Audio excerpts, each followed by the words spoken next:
Some foods fill your stomach, others fill your soul. And then there's Bhang Pakora, a deep-fried trip that might just launch you into another dimension. Crispy, spicy, and infused with just enough cannabis to make you rethink all your life choices.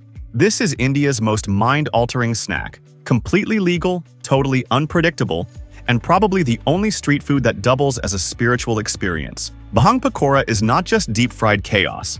It's a piece of history, a religious experience, and possibly the world's oldest edible. While most countries either ban cannabis, restrict it to medicinal use, or pretend no one's using it, India has been cooking with it for over 1,000 years, not just for fun, but as a sacred tradition.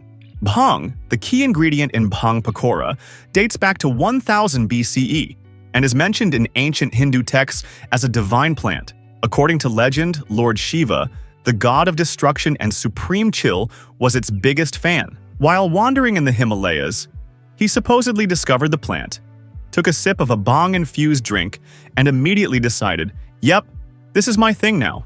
Since then, Shiva and bhang have been inseparable, and consuming it is believed to bring peace, spiritual enlightenment, and possibly the ability to tolerate your extended family during Holi. For centuries, bhang was mostly consumed in drink form, the bhang thandai and bhang lassi, both of which are basically spiced milkshakes with a side of altered consciousness. But at some point, someone in India looked at all these beverages and thought, you know what this needs? Deep frying. And just like that, Bhang Pakora was born, a snack that looks innocent but might send you into an existential crisis. Today, bhang-infused foods are a festival favorite, especially during Holi and Shivratri, where getting mildly high in public is not just accepted, it's encouraged. Vendors openly sell bhang pakoras, bhang lassi, and bhang thandai because apparently nothing says cultural celebration like watching colors explode around you, while your brain tries to figure out if time is real. And here's the best part, it's kind of legal. While cannabis is technically illegal in India, bhang gets a free pass in certain states thanks to some brilliant legal loopholes. Licensed shops are allowed to sell it, meaning bhang pakoras are one of the only snacks in the world that can get you high without getting you arrested.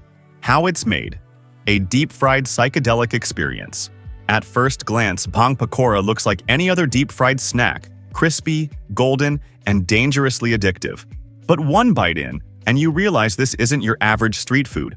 Unlike regular pakoras, which only threaten your digestive system, Bhang Pakoras might just alter your entire perception of time. The process of making them is deceptively simple, yet somehow feels both highly scientific and deeply irresponsible. Step 1. The bhang, a spiritual guacamole. Unlike the questionable cannabis products your college roommate used to buy, bhang is made the traditional way, by people who have been perfecting the craft for over 1,000 years. The leaves and buds of the cannabis plant are collected, cleaned, and then ground into a thick green paste that looks suspiciously like guacamole.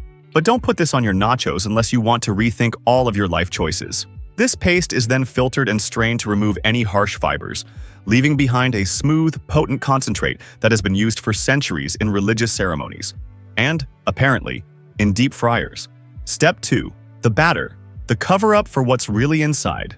Like all great disguises, Bhang Pakora starts with a completely innocent-looking batter, a simple mix of chickpea flour, because deep frying requires at least some level of structure, spices like cumin, turmeric, and chili powder, because if your taste buds aren't confused, you're doing it wrong. Salt and water, because at some point, we still need to pretend this is a normal food. And then, of course, there's the main ingredient, the bhang paste. Stirred in casually, as if this isn't about to completely derail someone's afternoon. The goal? To make sure the psychoactive effects are evenly distributed so no one gets a dud batch or, worse, an unexpected trip to the astral plane. Step 3. The frying process, a baptism by oil.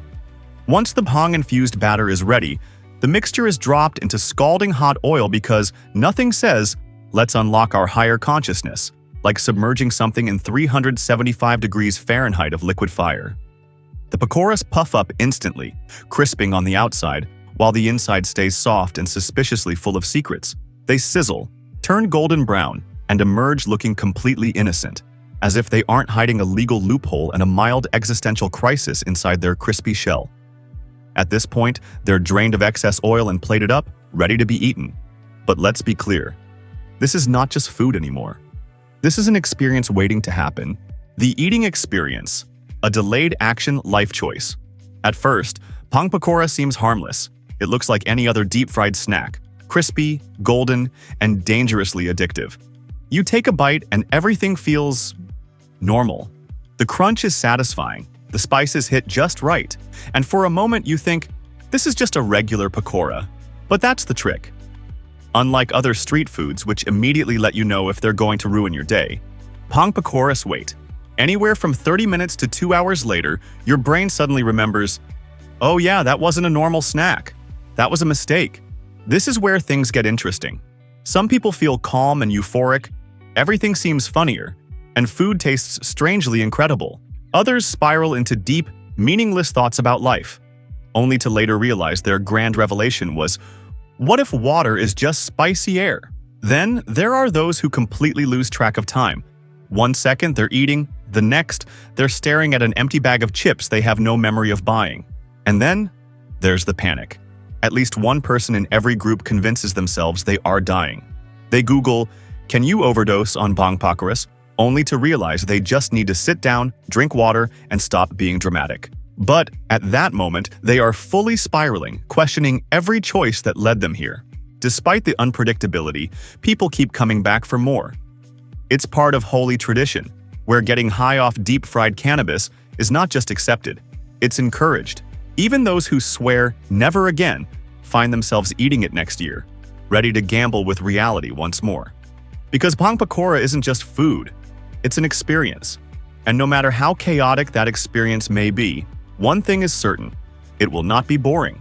Bhang Pakora is not just food, it's a risk, a challenge, and possibly a terrible idea. But should you try it? Well, that depends. If you enjoy deep-fried existentialism, then congratulations. This snack was made for you. It's a legal way to see colors a little brighter, question the nature of time, and maybe bond with your furniture. If you're lucky, you'll have a relaxing, euphoric experience. If not, you'll be that person, Googling, how long does Bhang last? While reconsidering all your life choices. But let's be honest, you're going to eat it anyway. Why? Because humans are bad at learning lessons. People know the risks, yet every holy thousands line up for another round of, will this be fun? Or will I spend the next 2 hours trying to remember how doors work? And despite the occasional regret, they always come back for more. So, should you eat Bhang Pakora? Absolutely. Will you regret it? That depends on how many you eat. Because Bhang Pakora isn't just food, it's an experience. And once you take that first bite, there's no turning back. That's it for today's Kitchen Madness, where food is chaos and we wouldn't have it any other way. See you in the next one, where the madness continues.